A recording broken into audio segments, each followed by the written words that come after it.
Radhe Krishna friend, आपका स्वागत है भक्ति मार्ग की चर्चा चैनल में। तो फ्रेंड, जैसा कि आपको पता है, हम नित्य रोज हित सतगुरुदेव के वचनामृत के 10 पॉइंट ला रहे हैं। तो फ्रेंड, आज हम पढ़ेंगे 121 से 130 पॉइंट। तो चलिए स्टार्ट करते हैं। बोलिए जय श्री कृष्णा, जय श्री राधे।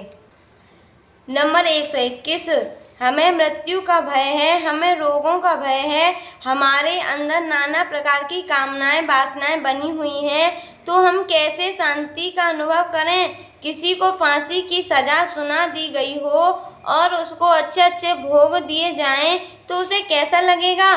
सोचो, उसको तो तिथि तारीख का पता भी है, पर आपको तो वह भी पता नहीं है, और जो मृत्यु है वह जरूर आएगी। फिर आप कैसे चैन में हंस रहे हैं, कैसे आपको नींद आ रही है, कैसे आपको भोग अच्छे लग रहे हैं। नंबर 122, हमें भजन का प्रभाव इसीलिए अनुभव में नहीं आता क्योंकि हम लोग भजन के प्रभाव को नष्ट करते रहते हैं, ढकते रहते हैं। थोड़ा भजन, थोड़ा विषय सेवन, थोड़ी साधना, थोड़ा शास्त्र विरुद्ध आचरण करके।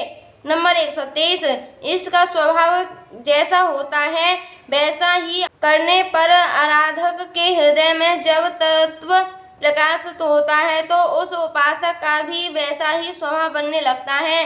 जैसे श्री स्वामिनी जू का कृपालुता, दयालुता, मृदुलता का स्वभाव है, तो जो स्वामिनी जू के श्री चरणों की उपासना करेगा उसका भी वैसा ही मृदुल, कृपालु, दयालु स्वभाव होने लगेगा। जैसा हम चिंतन करते हैं वैसा ही हमारा स्वभाव बनता है।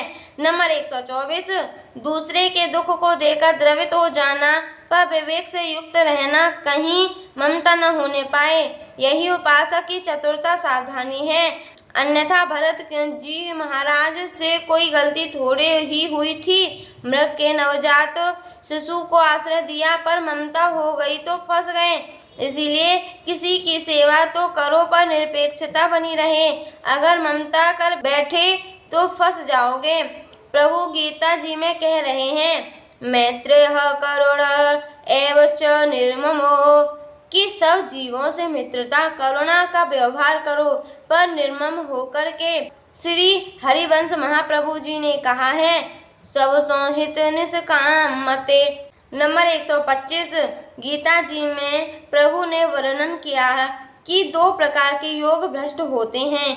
एक प्रभु का भजन तो करता है पर विषय भोगों के आकर्षण से भ्रष्ट हो गया तो उसे भगवत प्राप्ति तो नहीं हुई, किंतु वह पुनः लोकों में जाकर भोग भोगता है और फिर श्रीमान कुलों में जन्म लेकर वैराग्य को प्राप्त होकर पुनः साधन करके भगवत प्राप्त होता है। दूसरा जो योग भ्रष्ट होता है वह विषय आकर्षण से तो भ्रष्ट नहीं होता, पर वो संपूर्ण अंतःकरण को भगवदाकार नहीं कर पाया और शरीर छूट गया तो उसको पूर्णवान लोकों में नहीं भेजा जाता, वह श्रीमान कुलों में भी जन्म नहीं लेता, वह सीधे किसी योगी महापुरुष के यहाँ जन्म लेता है और वहाँ संपूर्ण भगवत प्राप्ति की सामग्री उसके सामने उपस्थित है। वह तत्काल जहाँ से साधन रुका था वहीं से प्रारंभ करके बहुत शीघ्र भगवदानंद में डूब जाता है।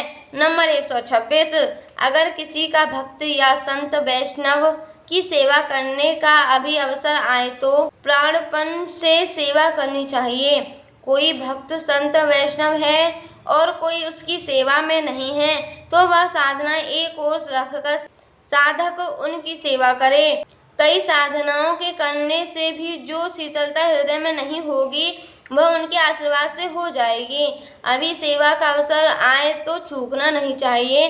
साधक को उनकी सेवा में कुछ समय देना चाहिए, जैसे हाथ पैर दबाना है, कपड़ा धोना है, भोजन देना है, मल साफ करना है, औषधि देना है।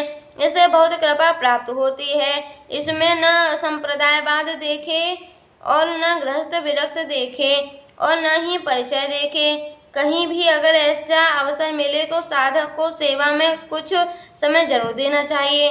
नंबर 127, उपरति का तात्पर्य होता है कि समस्त भोग सामग्री सामने उपस्थित होने पर भी भोगने की इच्छा न होना, इसे उपरति कहते हैं। भोगने की इच्छा होने पर भोग्य वस्तु पदार्थ का त्याग करना, इसे त्याग कहते हैं। और भोग्य सामग्री देकर ये समझना कि ये भोगने वाली वस्तु है लेकिन भोगने की रुचि न रह जाना, इसे कहते हैं वैराग्य।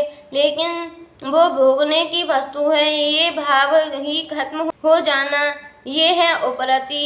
नंबर 128, विचार काल में जगत मिथ्या है और बोध काल में सब आत्मा ही है।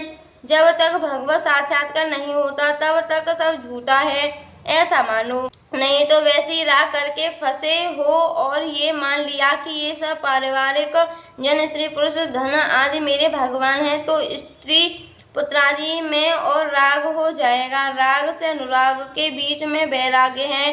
पहले वैराग्य आना आवश्यक है। बोध काल में सब भगवत स्वरूप है, ऐसा माने। लेकिन विचार काल में जो आप नानात्म में फंसे हैं, इनमें वैराग्य होना आवश्यक है। अभी हम मान रहे हैं कि सब कुछ भगवान है, तो वास्तव में ही भगवान होंगे, लेकिन आचरण वही सब राग द्वेष से युक्त होंगे।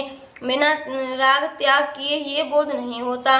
नंबर 129, जो साधना है उसे ठीक समय के अनुसार नियमित और बहुत काल तक करना चाहिए। नियम नहीं टूटना चाहिए, तब वह उपासना रंग लाती है, उसका प्रभाव दिखाई पड़ता है।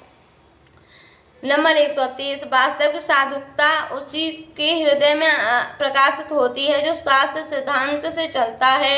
यदि आप शास्त्र की आज्ञा का उल्लंघन करते हैं तो आपके अंदर साधुता आ ही नहीं सकती, केवल दंभ, पाखंड और नाटक होगा। सत्य मार्ग आप नहीं पा सकते हैं। इसीलिए तन्स्यात् शास्त्र प्रणानां ते कार्याकार्य व्यवस्थितो ज्ञात्वा शास्त्र विधानोत्तम कर्म कर्तुर्मिहार्हसे। शास्त्र प्रमाण के अनुसार चलिए, सिद्धांत और संयम से आप अपने स्वरूप की तरफ लौटेंगे।